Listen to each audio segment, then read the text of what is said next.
Okay, It's 7 o'clock.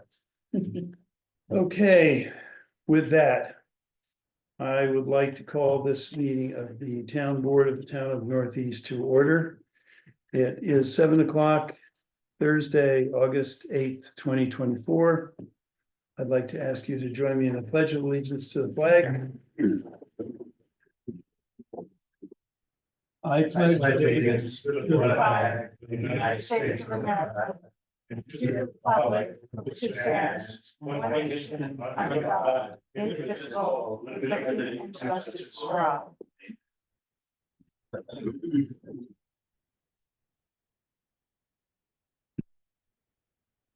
Billy, could you conduct a roll call, please? Yes. Supervisor Kennen, Here. Councilwoman Morrison. Here. Councilman Fideli, Here. Councilwoman Winkler. here. Councilman Mayville. Here. Okay, I have distributed a copy of the agenda to everybody. I would like to add one item to the agenda. I'd like to add an item which is a resolution enabling the town to negotiate with NDP for the continued EMS contract. With that one addition, I'd like to ask for an motion to approve the agenda. So moved. Second. All in favor? Aye. Opposed? Thank you. All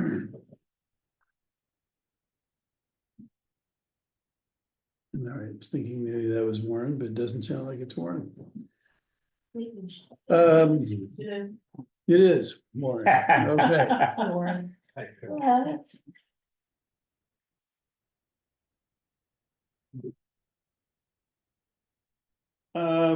Couple of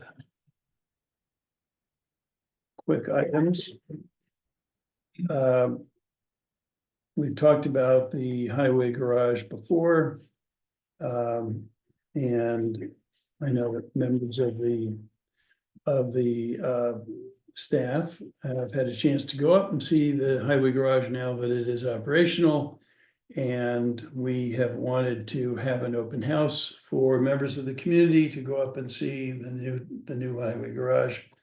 And we are setting Saturday, September 14th as a date for that. We'll figure out exactly what is the right day to do that. Well, obviously, there will be public notice of that. It'll be on the website, in the newspaper, and hopefully in one of my emails. But it'll provide an opportunity for members of the community who would like to see the garage to do so. And I think with that, that's probably all I've got at the moment. But we're talking about the highway, so we can move right into department and committee reports. Bob, I think you've got some items for the board. Sure. It's time to advertise the field bids for 2025. For the materials that we use throughout the year. Sand, gravel, blacktop, fuel, those type of items. Mhm. Or the board would like to authorize me to advertise for those items. I think the board would very much like you to advertise for those materials so that we have them for next year. But could I ask for a motion to authorize our highway superintendent to advertise for bids for those materials? So. Second. All in favor? Aye. Okay, Bob, I think you're in business. What have you been working on in the past week? But we've been working on, August is gonna be mostly drainage, cleaning ditches, replacing culvert pipes, things like that. July, we put down 950 tons of blacktop. Yep, I saw that. So Quarry Hill, Quarry Hill, Old Post Road 4. right, okay. It looked like a lot of that was Old Post number 4, judging from the vouchers. Yes, Yeah. Any more paving you have in mind for the rest of August or September? Possibly a contract, I'm working on a contract job for September. Mm-hmm. Okay. Great, equipment's in good shape, Yes, well, it's going well. okay, good. We are still, there are a few final punch list items on the garage, which are being taken care of. And we are hoping to go out to bid for the completion of the fence.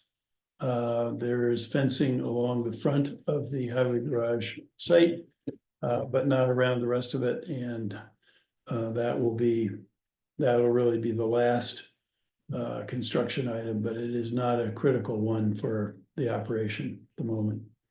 But the blacktopping there looks very good, and as everybody knows, the flagpole is up and flying a flag, and that was great to see. We do not have a report from the assessor. Tilly has distributed copies of the planning, zoning, and building department reports, Yeah. as well as minutes of the meeting of July 11th Mhm. for the board. Yeah, and can I say, Yeah. I gave you guys each the dog report, the dog catchers, animal control officers, sorry, report. And also it's hunting season and they started, and on the table there are cards with the schedule of hunting season, if you're interested in knowing what's happening out there in the woods. It's very detailed, and I looked at it carefully. I didn't know there was a limit on squirrels, but there is. Mhm. So we'll post that on the website like normal. Yeah, it should. Yeah, because last year you Yes. downloaded that. Yes, one. it is on the website. Yeah, Yes, thank it is. you.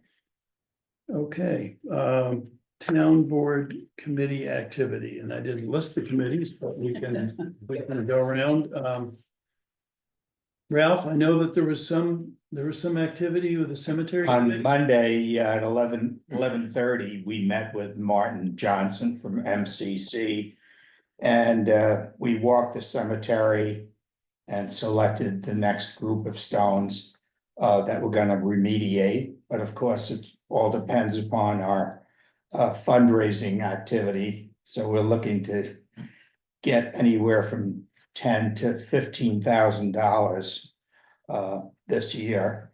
And hopefully, if we get that, we can do some work in October. Mhm. Well, that would be great.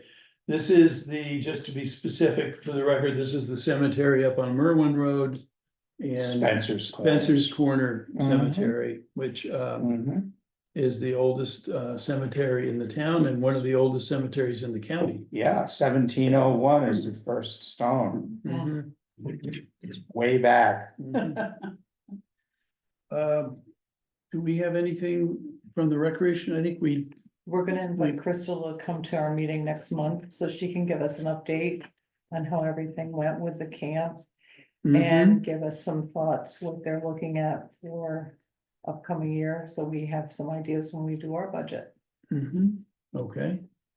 It's probably worth mentioning in connection with the recreation report that there was a meeting at the park with Assemblyperson Dee Dee Barrett and with the Speaker of the State Assembly, who came down to look at the plans for the potential for a swimming pool.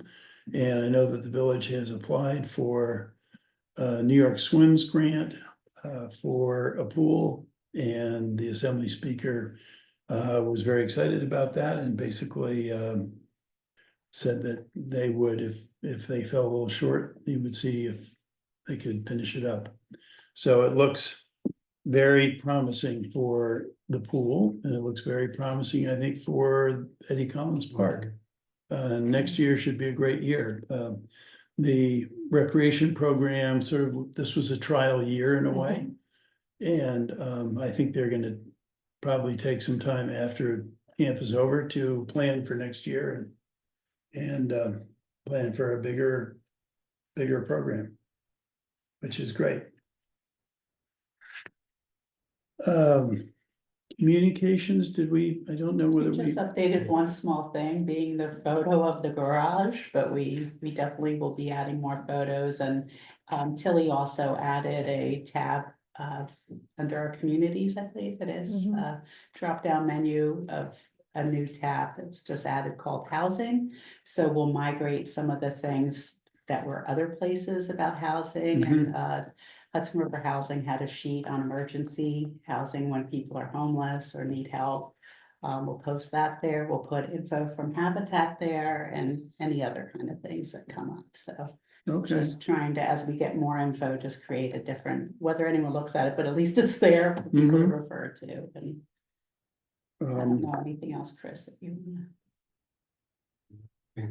You covered it all. yeah, we're Mhm. still pending a couple things, like when the building department, the planning board and the ZBA has a roadmap of how someone applies for a permit. I think Edie and Dale were working on that, I think, so.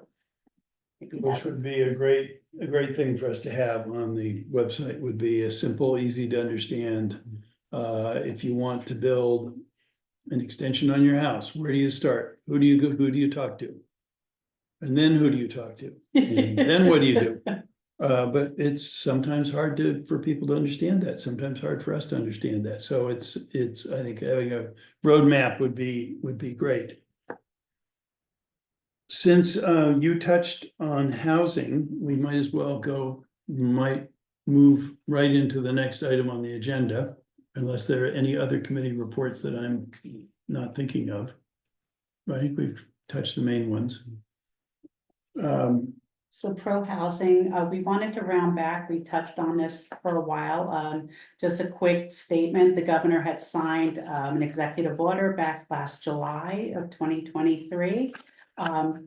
Creating a new program called Pro Housing Communities Program. And it was a commitment to addressing the housing shortage throughout New York State. Creating a program to encourage communities to join and take action for the state on growing housing needs. So basically, the Pro Housing Communities Program is really a joining that has a couple steps, and it doesn't have any initial monetary gains, but it's sort of like joining Climate Smart in that you're sending a signal, you're doing steps to try to create a better environment to, in this case, create housing. So when grants do come open, it is said, and I'm not, because this is so new, we don't know it yet, but it's supposed to bring a community up in the ladder of preference when they apply for a grant as it regards to housing. So when we first started looking at this, since it's been updated, the numbers on their website, this is through the New York Homes and Community Renewal portion of government. The whole state of New York now has about 326 letters of intent from communities and 75 have submitted all requirements. Basically what this is, it's a very simple application and we've been looking at this for a while. The board just looked at some of the info too. So the steps to get on this list, number one is for our town supervisor to send an email to this department to say that we have interest to join. And they said it's as simple as 2 sentences. Then the next thing is a resolution to say to join the community. They do have a blank resolution that will. If I can just jump in on that, Yeah. I have sent that blank resolution to Warren. Okay. So he has it, so he can look at it and adapt it to our style Okay. and so on. Yeah, so then after we get on that list of, interest. And then do the next step of the resolution, we have a year to do the other paperwork in that to give our updated zoning, to give building permits that have been issued. It's supposed to be a pretty easy situation. Since our last discussion of this, Dutchess County, Mid-Hudson Valley, we have 7 towns, our surrounding towns submitted letter of intent, and some have met them. So Amenia, Beacon, Pine Plains, Poughkeepsie, Town and City, Red Hook Town and Village.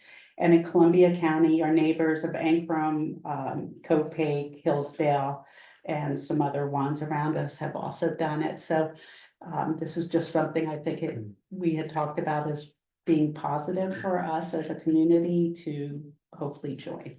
So, I've talked to some of the other town supervisors who have joined this and passed resolutions for this, and their view is that sort of it can't hurt. It's not earth shattering, and it remains to be seen what kind of grants will be accessible through this. But the programs of New York State that are using the pro-housing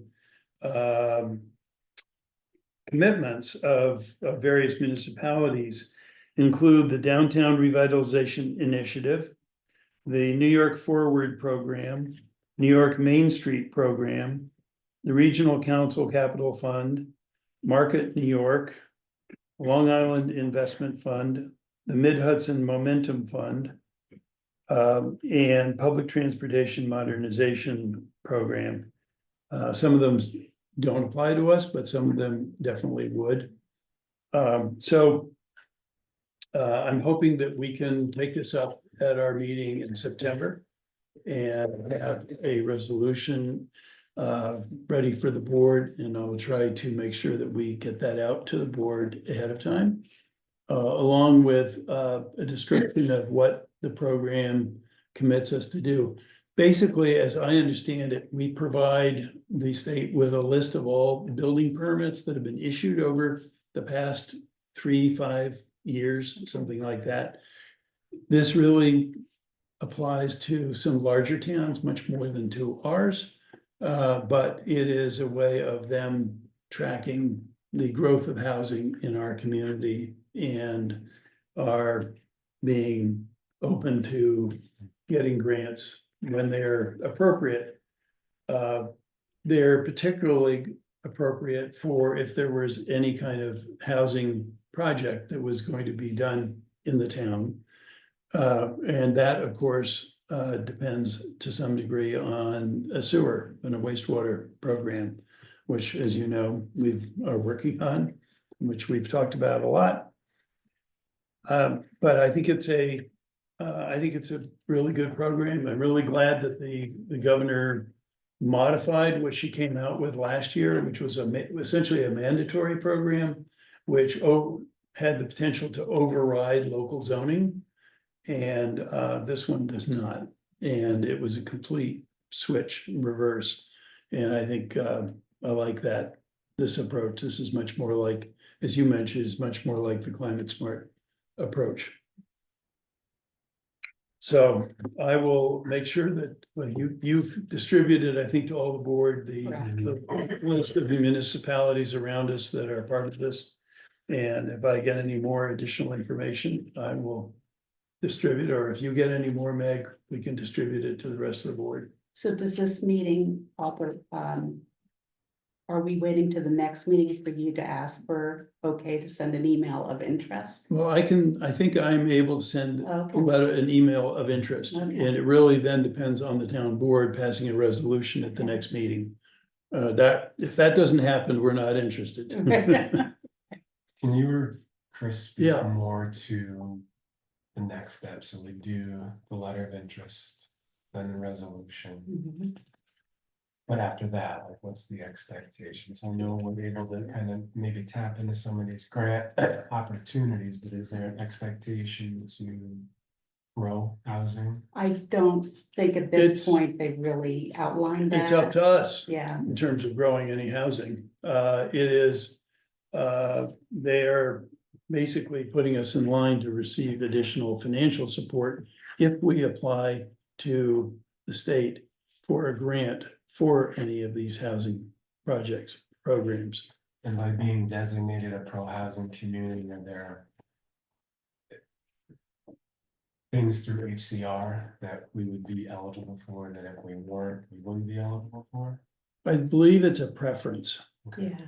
And that's what we've seen with the Climate Smart program. It is a preference.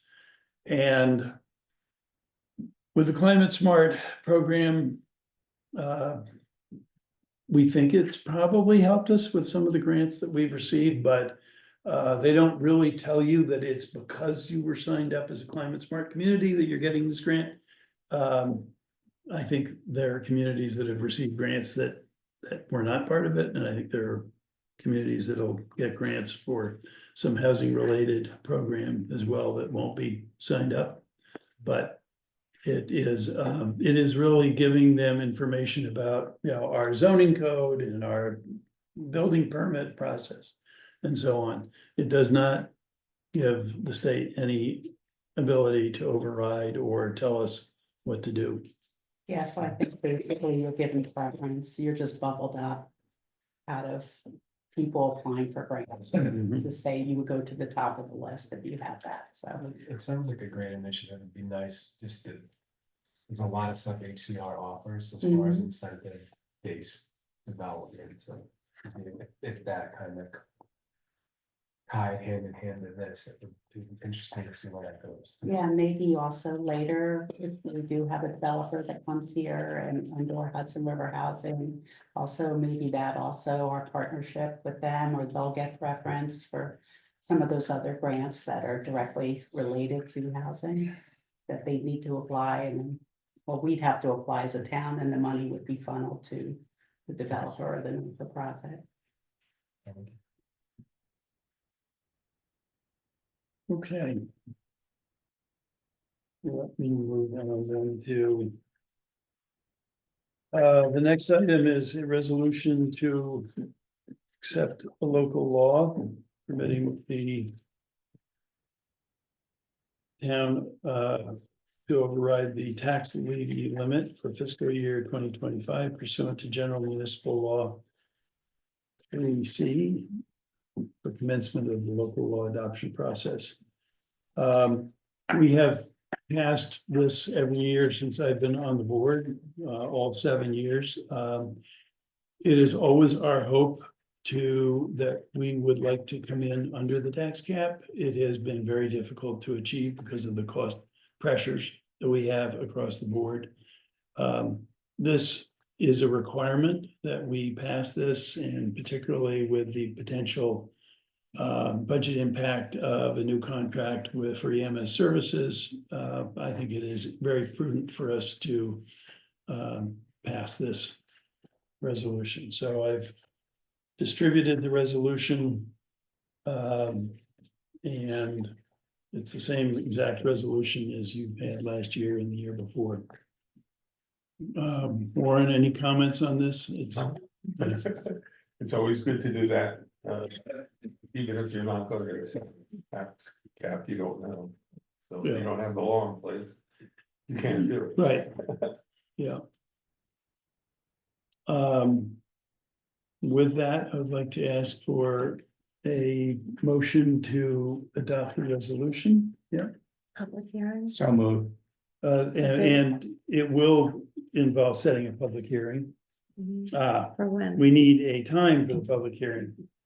The September meeting is on what date? Looks like it's on the 12th or 11th. I can't. 12th is Thursday? Yeah. Okay, so it would be the public hearing would be on September 12th. At. Why don't we make it at 7:30? Okay. With that, I'd like to ask for a motion to approve the resolution. Ralph had said. Well, Oh, I'll second it. So moved. Okay. Can you do roll call on this? Supervisor Kennen, Aye. Councilwoman Morrison, Aye. Councilman Fidele, Aye. Councilman Mayville, I, Councilwoman Winkler. Okay, thank you.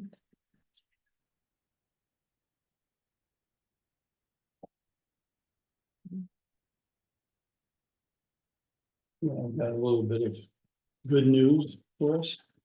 We have a bond anticipation note that is out in the amount of in the amount of $766,364, which is due on August 16th. The rate on that note is 3.25. We would like to roll over that note and extend it for another year.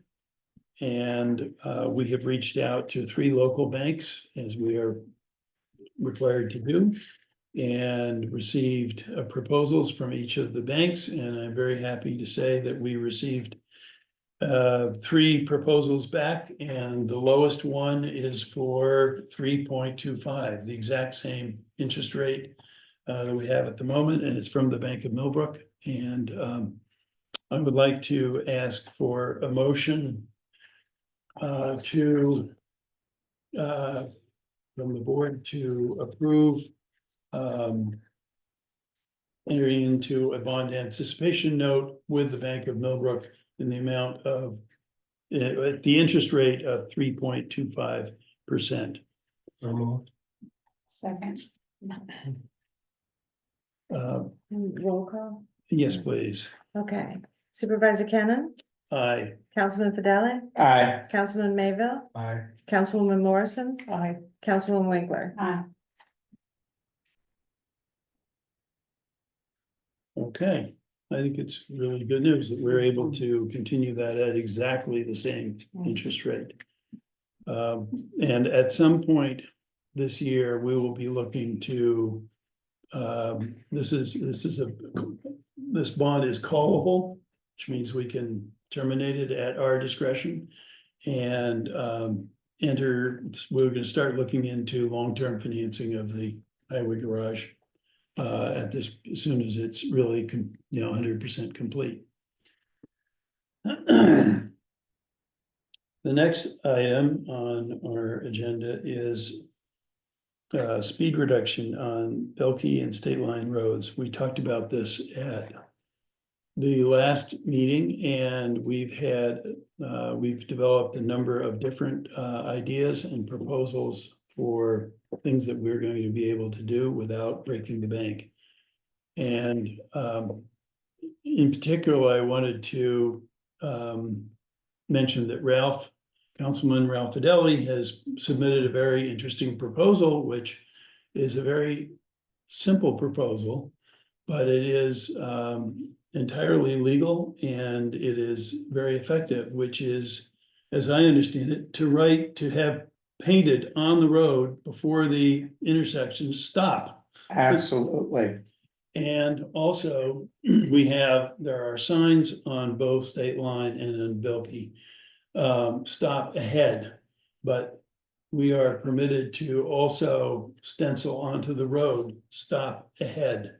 So it is something that we can do. We would contract with a company to do that. As you know, the county has already put up an additional stop sign at the intersection of Red Pond Road and Belkey and State Line. But having put up those additional stop signs, it has not reduced the number of accidents that we've had there. So I think it's really important that we find additional ways of calling people's attention to that intersection.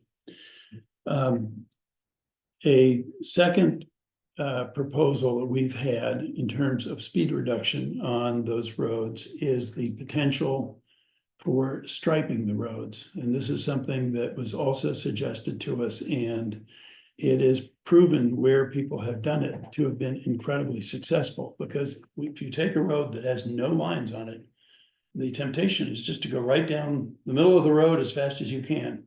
And as soon as you stripe it and make lanes on the road, people tend to drive on their side of the road in their lane. And it's a much narrower lane, and it is viewed as a traffic calming device. And we are able to go ahead with that without the state taking a year or two to give us permission to do it. And I think it's something that we should look into. We probably have the money. I think we do have the money to stripe that road. Many other town roads are striped, some are not. And the ones that are not tend to be speedways because they are they're just wide open. These are things that we can do without getting into trying to go out and buy speed signs. We've looked at speed signs, both mobile ones, which are pretty expensive. And which their advantage, of course, is you can move them around, and then other parts of the town would also want them, so they might only be in place for a period of time. Stanford has done that. They have one or two mobile speed signs, but they move them around, so when neighbors have asked for speed sign, it's there for a couple of weeks, but then it goes to other parts of the town. We've also looked at putting in permanent radar activated speed signs. And those are cheaper, but they also obviously don't move. And if you then decide, well, we actually don't like where it is, it's a big operation then to dig it up and try and move it and put it somewhere else. I think the opportunity of looking into striping both roads, both Bilkey and State Line is a really appealing one to me. And Bob, we've talked about this a little bit. What are your views on? I think it's a very good idea, I think it'll help. Mhm. Are there, this is something, there are some town roads that are striped and some that are not. The only town road that is striped currently is Over Road, Mhm. and the first 100 feet of Haight Road. Right. Too, Right, the only two. but it is something that the town is able to do without Yes. getting permission from the state. Absolutely. Which is, to me, is having been through what we went through on Winchell Mountain Road is. Whatever we can do. Without getting the state. Permission, permitting process involved is a good one. But I would like to ask the board for, your thoughts on this, because. I think we know we have a problem. We have a problem, not only State Line and Bilkey, because I know that from the complaints that I've had, but on some other roads in the town as well. But most of them have come from those two roads. They sound like great ideas. Have we gotten any feedback from the county? It took half a year or a year for them to put up a second stop sign. And I had asked for a flashing stop sign, solar activated one, they exist. Right. Oh, They're in yeah. other parts of the Great. county. And they're very visible, and it's something that is short of getting the state or the county to put in a flashing yellow light, above the intersection, which is not gonna happen in the near future. But I do think that these ideas are ones that we can look at, we can get them done, they can be done pretty quickly. And I think that for the intersection, the ability to write in big letters, stop before the stop line, right? Just before the stop Just line. before the stop line. Is a really important one. I mean, it's gotta be really made clear to people that is a stop sign and. Short of me standing out there with a stop sign, I think we wanna make sure that we're doing everything we can. So is it up to our town to decide if we do a double line with no passing when it's straight down the center?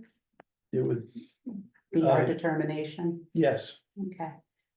I mean, I think it's worthwhile, any of these steps, we're not the people who drive the cars, so. Unfortunately, I think a lot of times some of these things by our government are based on statistics, so. I believe a county might get more involved if statistically they start having tons, even if there are lots of accidents, they're gonna say. we've Let's given them study all them, the right? statistics. Yeah, so I think anything that we can do that. It's not gonna solve the problem necessarily, but at least help contain it. It would be a clear expression on the part of the town that we see it's a problem and we are trying to address it. Yeah. And, Lana, you, I think they're- any, I think they're good ideas. It's worth Yeah. a try. Anything we can do to try to get people to pay attention. I mean, it's one of the things that many people don't appreciate, that unless there is a speed limit on a road, absent a speed limit, it is the state speed limit, Right. which is 55. 55. And people that, well, how could that be? If, we're in a town, how could it be if it doesn't have a speed limit? Anyway, these roads do have speed limits, but this would be an additional effort to in a short order, to help control that speed. I will, I'll bring back numbers to the board for doing all three. One is, the word stop at the stop line. Second would be stop ahead. And the third would be striping of the roads, both, Bilkie and State Line. I think it's important that we do both. They do, one leads to the other. I will come back to the board with, with a proposal. And I'll work with Bob and we'll see whether, if there are additional steps that we can take at this time. I'd like to do that. Can we use that? You know how some roads like Great Barrington and that, they have the middle line, it's just. The paint is different so It that you varies feel from it. state to state. Yeah. And one of the things that I learned from Bob recently is that in New York State, the solid line has to be a double line. Oh, okay, In Connecticut, it's a single line. Mm. Who knew? yeah, oh, okay, Now we know. But, I think a double solid line is very effective. It also has the advantage of making the lane even smaller. right. Okay. Habitat for Humanity. We've read the paper, at least some of us have seen the headlines in the paper. And we understand there's some exciting news. And we're joined by Maureen Lashley and company. Do you want to give us a brief report, Maureen, on where you are and what you've done in the last month? Very happy to, so, I will never forget that this happened because you made the conscious decision to take a piece of property that the town owned and make it, available to affordable housing, so never forget that when you talk about whether or not you're going to be a pro-housing organization, a pro-housing municipality, from my perspective, you already are. I know that money was important to the town highway and the garage, and yet you made a conscious decision to do it this way, and we will forever be grateful to you for that. So what's happening? So you now know that Anthony Magicone, sorry, is the new home, he will be the new home buyer. He is the head of a family of 4, his wife and 2 teenage children, so we will pray for them, right? 2 teenage children in the same house. But what you may not know about him, unless you read today's paper, is that he's also one of the original contractors who made it down to New York on 9/11 and helped with everything that had to happen after that terrible tragedy. So, and he is now suffering many of the side effects of that. So for us to be able to offer him a home is just, it's just so exciting for us. In terms of timeline, I've included a calendar for you in your folder, and Warren, I will give you mine. I'm sorry, I'm just I'll give you mine in a sec. But on September 12th, which is a Thursday, the foundation is going to be installed. You may recall I told you that we use superior walls for our foundations. The water table is requiring that we have a 4-foot crawl space as opposed to a full basement, but it will be a dry crawl space that the family can use for storage. When you see something on this calendar, there is an opportunity for you to sign up and help.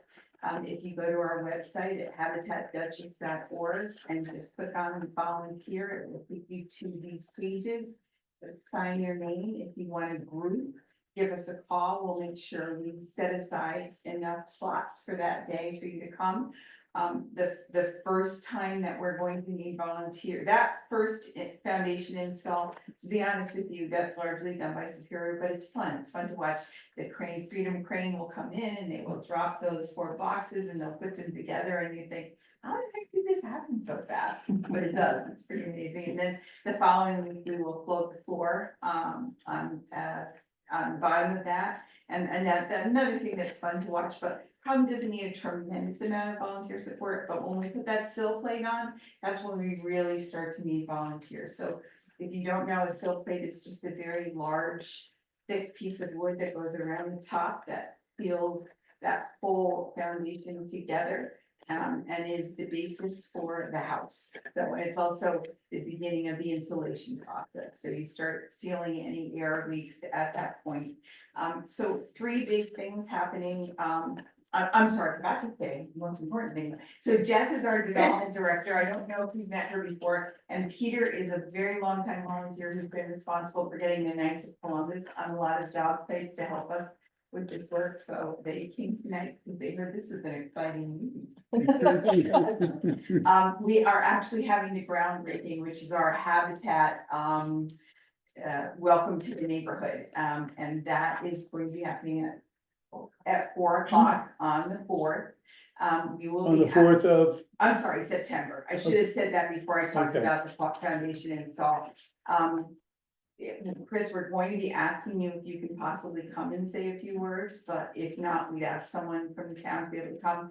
We have Anthony's family pastor who's going to be coming and doing the blessing.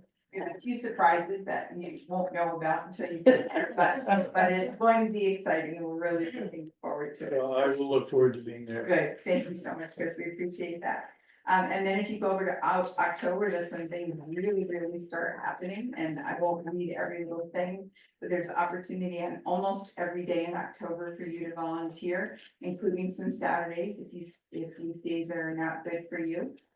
Again, just go to that volunteer page on our Habitat website, and it'll take you right to this page, and you just sign your name up. First time you do have to register, but once you've done that, and we just want to make sure that you're over 16 and able to do this work. And then I'll take you into November, where we will be doing the final install and the punch list. And the good Lord willing and the creek don't rise, on November 20th, we will be having our home buying dedication of a house that has a certificate of occupancy. And we believe that we will have that family home for the holidays. So thank you for making this possible. Thank you. Well, Oh, yeah, I forgot Yep. 20 things, I'm sure. Share a few things. No, I wanna just thank all the support that we've received from the community. We've been able to subcontract with many of your local business contractors. And we've actually started a lot of the pre-work, so if you've driven by the house, the lot, I'm sorry, I'm envisioning the house, I'm making it earlier than November. But we're so grateful to be in excavating company, who's locally owned, 5 minutes from the house. That's really not only connected us to other subcontractors, but him and his team have been amazing in starting the process and making the site ready for our volunteers and our staff to go in there. So thank you for welcoming us to your community, and we are always looking for additional subcontractors, particularly in the HVAC and plumbing field, so. We You are said too. why? But just a quick funny story, things happen so quickly. We were driving up here because we had a couple of other meetings today, and we're driving along on Red Pond Road, and I said to Jess, oh, look, somebody's building. They've done so much work on the property, I didn't recognize it with our process.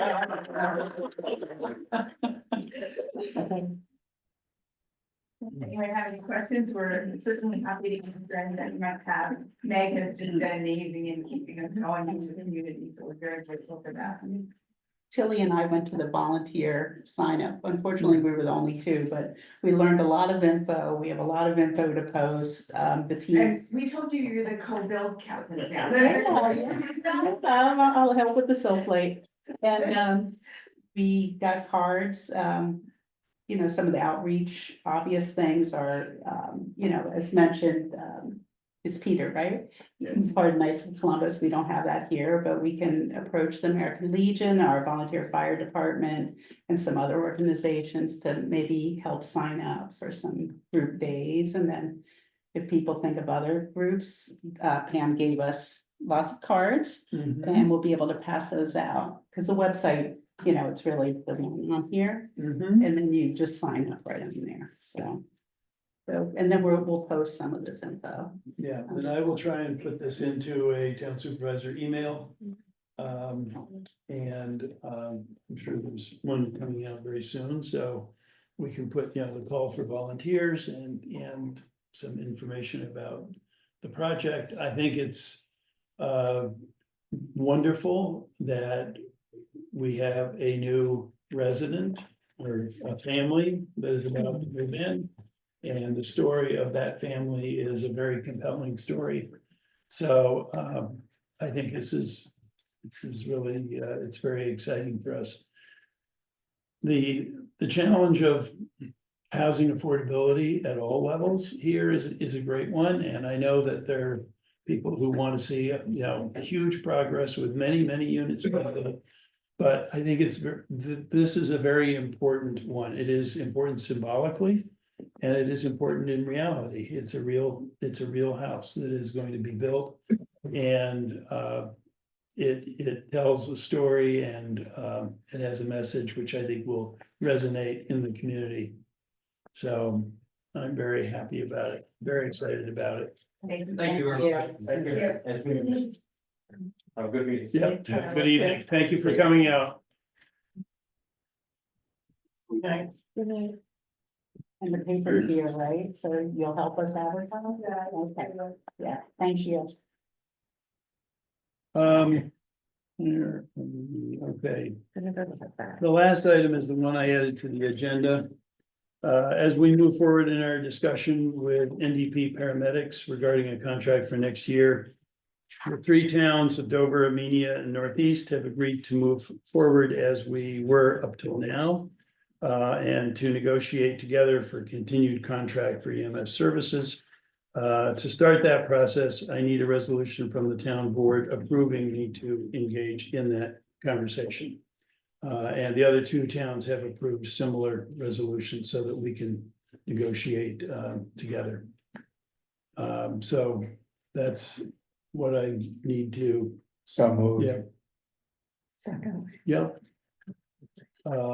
Any questions? Chris, you looked puzzled? This conversation always puzzles me. Yeah, well, this is just the beginning of the process. And I will be coming back to the board with updates, but this is an important first step. With that. Ralph, you made a motion to approve the Yes. resolution. Do I have a second? I did. Okay, could you do a roll call on this? Supervisor Cannon, Aye. Councilman Fidele, Aye. Councilman Mayville, Aye. Councilwoman Morrison, Aye. Councilwoman Winkler. Hi. Okay. I look forward to coming back to the board on this. With that. Public comment. Is there any public comment on any items?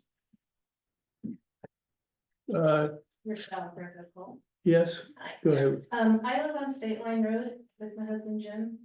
And, I have to say I'm disappointed to hear that you are not going to pursue a reduction of the speed limit.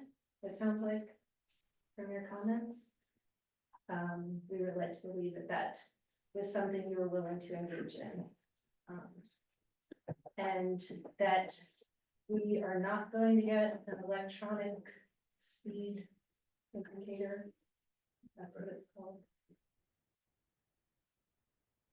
I don't As know I what's just, happening. first of all, I'm open, if the board is interested in moving forward with asking the state to reduce the speed limit. Meg knows that it took 4 years to get. That's a 4 years where a lot of stuff can happen. And I would rather take some proactive steps. To feel that we're actually doing something to slow people down, because that's really Is our, there evidence that putting lines in the road? absolutely, Absolutely. absolutely. There is evidence. Yes, If I because can it, buy a house on a highway, right. it sounds like I'm gonna have a house on a highway. No, you have a house on a highway right now because there's no lines on it. So people go down the middle. They don't see another car on the road. It's their road from one side to the other. I don't think that's the problem. Yeah. They go down the middle. They go down because there are no consequences to speeding. I don't know how a line down the road is going to make them suddenly acknowledge that there's a speed limit. It makes That's the magical. road smaller, which is what it does. They don't care that it's smaller. They care that it's straight. And that's why they're going right through the intersection. That's the cause of these accidents. It's straight. There's no police presence. They do what they want. I don't see how a line is going to suddenly cause them to have some kind of conscience about speeding. I am happy to, and with the board, to take up asking for a speed reduction, a further speed reduction. You know, I've worked with the state on a lot of these things. The first thing they're gonna say is, we already gave you a speed reduction, because this was already the result of 55 down to 40. That was the speed reduction. So I am open to doing it. I have it doesn't cost us anything to ask for a reduction. But I just would want residents to be aware that we have had experience with the county and the state in asking for speed reductions. And it is, I will not be supervisor anymore. I mean, literally, it's gonna be, 28. I don't like that. It's not my style. I'd like to think we could get that done next week, but it's not.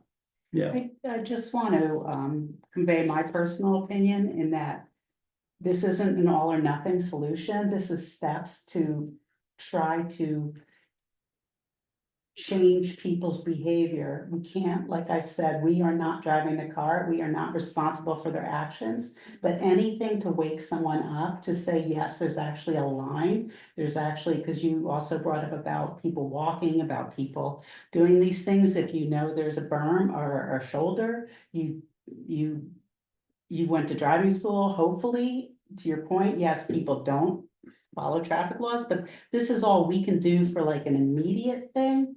And then, yes, all these other things I think are possible, but honestly, at 40 miles an hour, that's not a bad speed limit for a side road. Winchell Mountain is 45, okay, from 55. And no, yes, you're right, no one follows the rule, okay? And there is no police presence on 22, okay? So I just feel as a board member and a community member that all we can do is just do these steps, and then maybe there'll be the opportunity, if we find things aren't happening, to put a permanent flashing sign if needed. But I think this is all the like steps. Yeah, I can't imagine that turning a country road into a highway is going to reduce speed. I don't agree with you that I that's would a like to highway see because it that has a with stripe, that. but that's my personal well, opinion. if the neighborhood says they don't want to have the road stripe, maybe that's an answer. The neighbor, I know for a fact my neighbors would be up in arms if decided. I- All right, well, Yeah. One of the things that I would like to do is to reach out to more neighbors Yeah. and get a sense of the neighborhood. I've also talked to a lot of people on Bilkey. Some of them you may know, there may be others that you don't, but I'd like, Wider road than state. Much anyway, wider, so. yeah, I think that the message that I would like to leave with you is that we actually have been spending time trying to figure out ways that we can address your concern that you brought, and which we heard very much at the last Involve board the meeting. neighbors then, involve the residents. Yeah. For you to make this decision without our. We're not making any Okay. decisions. I'm telling you, what we are having tonight is a discussion of the town board. Yes, sir. I have mixed feelings about a double line, but, I kind of have a yes and approach. If it's one thing that can help, I'm willing to give it a shot. I do agree with my wife that it kind of changes the nature of the road and the feeling of it to where it feels more like a secondary road than a side road. But I still would encourage the board to pass a resolution asking that the speed limit be reduced. Is that possible? We'll go around the table and we'll have a conversation. We'll bring something back to the next meeting. Then another topic, I was wondering if you could explain why that law withdrawing the town from having to follow the state tax cap needs to be passed. What's the reason for that? Well, we are not withdrawing the state's tax cap. We are giving the town the flexibility to, in our budget, to exceed the tax cap, which we have passed every year for the past, as long as I've been on the board. It has always been our goal to come under the tax cap. If we can't, we are then hamstrung. If we get, there are things that we get prices for that are beyond our control. And we need that flexibility to be able to come up with a budget. And we start the budget process fairly soon.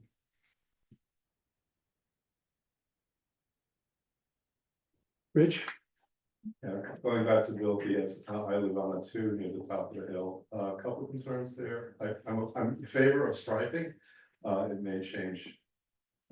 I mean, I'll take you at your word that it does change behavior, and I'm concerned about 2 things. One is on the northeast corner of State Line and Rudd. That lot has a lot of foliage, and the sight line heading west from State Line across Rudd onto Bilkey is really hard to see the cars. First of all, you have the hill to the north, so they're hopping over that hill. You have, I don't know, 500, 600 feet to see the car because they're invisible on the other side of the mountain until then. And often that foliage is so overgrown, you can't even see that far.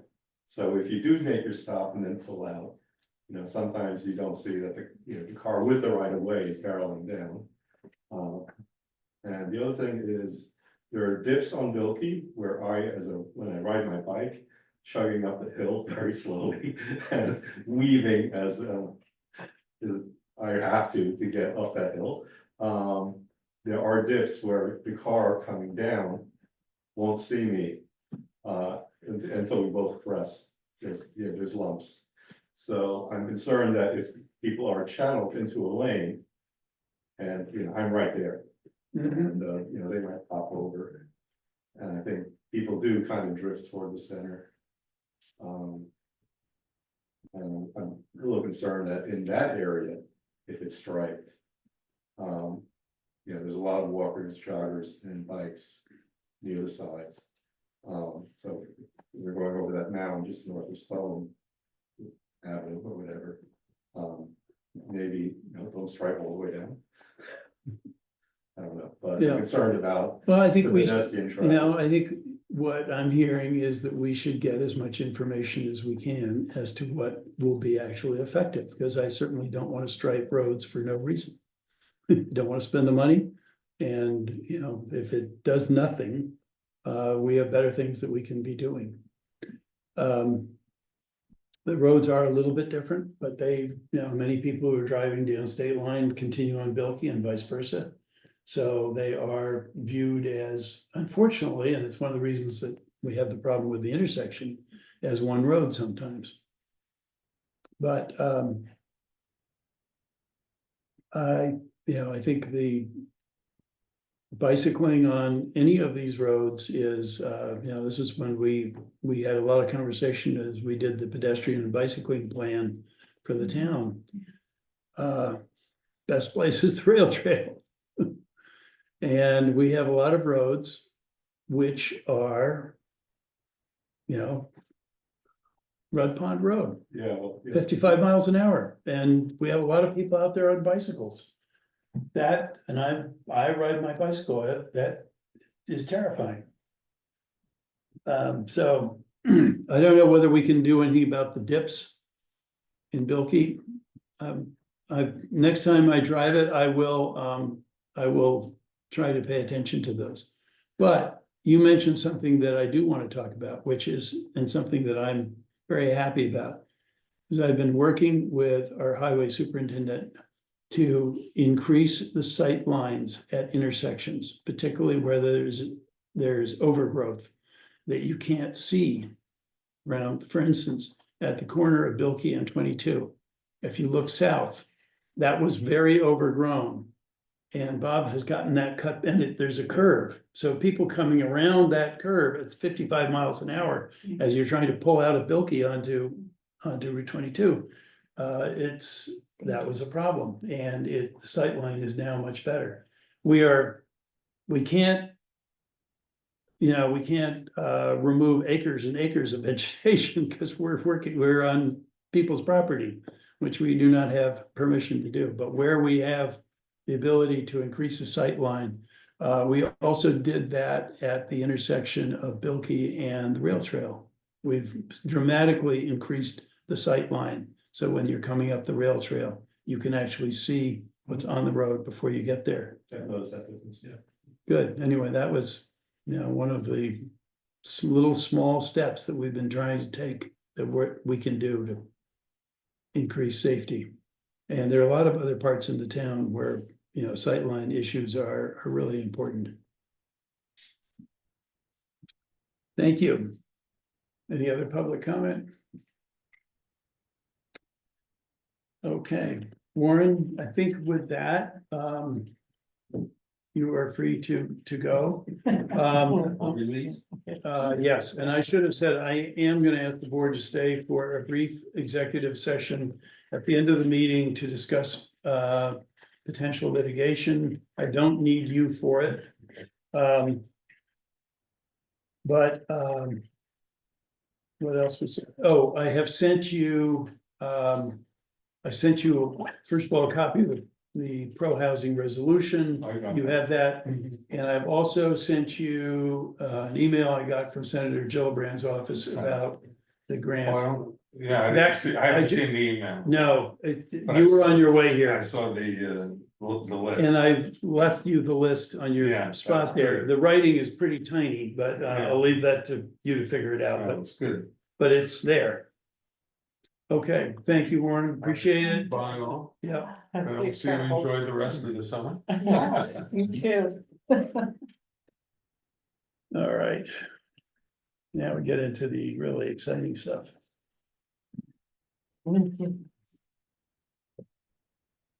Okay, we have a budget adjustment number 6 for 2024.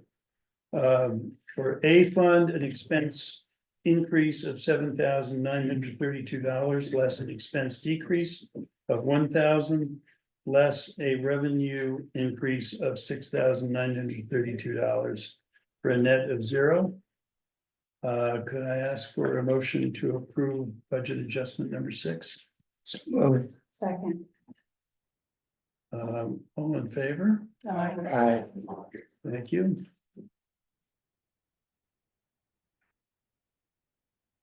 The special abstract dated July 24th, 2024, totaling $13,087.13, broken down as follows.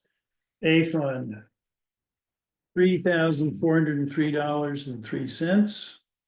DB fund, $9,684.10. Could I have a motion to accept the special abstract? So, Second. And all in favor? Aye. What are we at? 8. Mhm.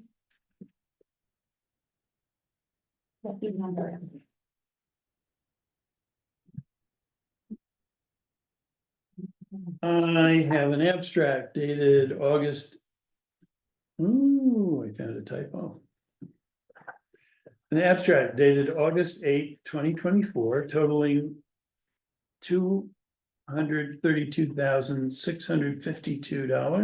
$232,652.77, broken down as follows. A fund, $121,926.81. B fund, $31,790.45. DB fund, $78,677.04. And payroll TNA, $258.47. Could I ask for a motion to accept the abstract? Second. All in favor? Aye. The typo was in the date. Just so everybody knows, not in a number. They would never be in a number.